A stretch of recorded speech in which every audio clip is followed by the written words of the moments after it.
എല്ലാവർക്കും എൻ്റെ യൂട്യൂബ് ചാനലിലേക്ക് ഒരിക്കൽ കൂടി സ്വാഗതം. ഞാനിന്ന് എടുത്തിരിക്കുന്നത് ഇസിക്കായ് അനിമേഷനെ കുറിച്ച് പറയാൻ വേണ്ടിയിട്ടാണ്. നമ്മൾ ജപ്പാനിലെ കൂടുതലായിട്ടും അനിമേഷൻ്റെ പ്രാധാന്യം നൽകിയിട്ടുള്ള പല സീരീസും നമുക്കിപ്പോൾ OTT അവൈലബിൾ ആണ്. അപ്പോൾ അതിലേറ്റവും പ്രധാനപ്പെട്ട ഒരു ജോണറയാണ് ഇസിക്കായ് അനിമേഷൻ. ഇതിൽപ്പെട്ട കുറേയധികം അനിമേഷൻസ് നമുക്ക് അവൈലബിൾ ആണ്.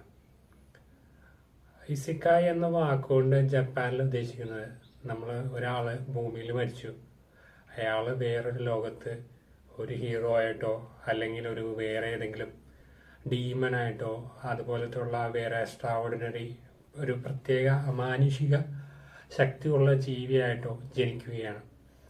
അങ്ങനെയുള്ള റീഇൻകാർണേഷൻ, അതായത് പുനർജന്മത്തിനെ കുറിച്ച് പറയുന്ന കഥകളെ കുറിച്ചാണ് ഇസിക്കായ് എന്ന് പറയുന്നത്. അത് പുനർജന്മം മാത്രമല്ല, ഒരാളിപ്പോൾ ഈ ഓറഞ്ച് എന്ന് പറഞ്ഞ ഗ്രഹത്തിൽ നിന്ന് ഈ കറുത്ത ഗ്രഹത്തിലേക്ക് മാജിക്കുള്ള ലോകത്തേക്ക് ഇങ്ങനെ പറന്ന് പോവുകയാണ്, അല്ലെങ്കിൽ എന്നാൽ ടെലിപ്പോർട്ട് ചെയ്ത് പോവുകയാണ്, സമോൺ ചെയ്ത് പോവുകയാണ്.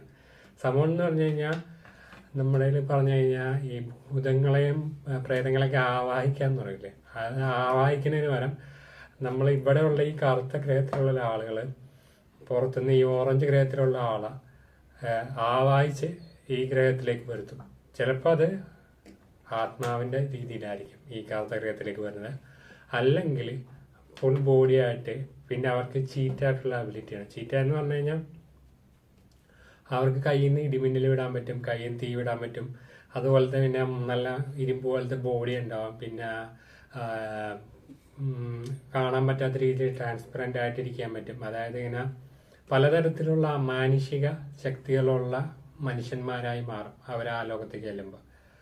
ചില ആളുകൾക്ക് ശക്തികളൊന്നും ഉണ്ടാവില്ല ആദ്യം ചെല്ലുമ്പോൾ, പിന്നെ അവർക്കത് ട്രെയിനിങ് ഒക്കെ ചെയ്ത് പവറൊക്കെ കിട്ടുന്നതായിരിക്കും. ചിലർ അവിടെ ചെല്ലുന്നത് മൃഗങ്ങളായിട്ടോ അല്ലെങ്കിൽ വേറെ ഏതെങ്കിലും ജീവികളായിട്ടോ ആയിട്ടായിരിക്കും. ഇങ്ങനെ പലതരത്തിലുള്ള ഇസിക്കായ് ജോൺറയിലുള്ള അനിമേഷൻസ് ഉണ്ട്. നിങ്ങൾക്ക് ഇത് ഇസിക്കായ് എന്ന് പറഞ്ഞ അനിമേഷൻ എന്ന് പറഞ്ഞ് അടിച്ചു കഴിഞ്ഞാൽ ടോപ്പ് 10 എന്ന് പറഞ്ഞ് അടിച്ചു കഴിഞ്ഞാൽ നിങ്ങൾക്ക് കുറേ അധികം അനിമേഷൻസ് കിട്ടും. ഇതിൽ തന്നെ ടോപ്പ് 50 എന്ന് പറഞ്ഞ് അടിച്ചു കഴിഞ്ഞാൽ പിന്നെയും കുറച്ചും കൂടി നല്ല രീതിയിൽ നിങ്ങൾക്ക് കാണാൻ പറ്റിയ അനിമേഷൻസിനെ കുറിച്ച് പറയും. ഇപ്പം ഈ അടുത്ത് ഇറങ്ങിയിരിക്കുന്നത് വാട്ടർ മേജ് എന്ന് പറഞ്ഞ അനിമേഷനാണ്. അത് അത്യാവശ്യം നല്ല രീതിയിൽ അനിമേഷൻ ചെയ്തിട്ടുണ്ട്.